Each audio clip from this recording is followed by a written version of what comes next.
ลไกลแสนไกลเกินตา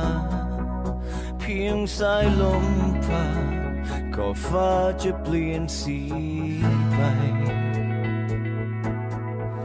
จากหยดน้ำเป็นฝนพร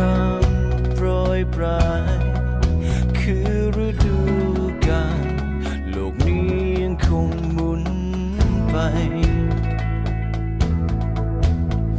ไม่มีอะไรที่มันจะยืนยาวเท่าความพันเปลี่ยน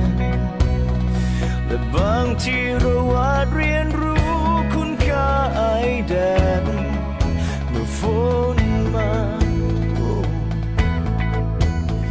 จะยิ้มรับมันวันที่ใจอ่อนแอ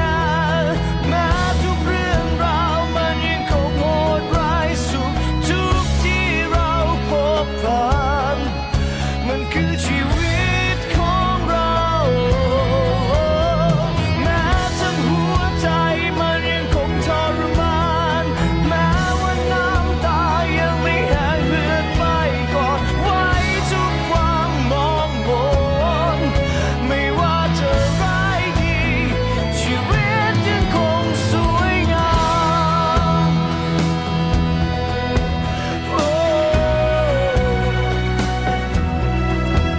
โอ้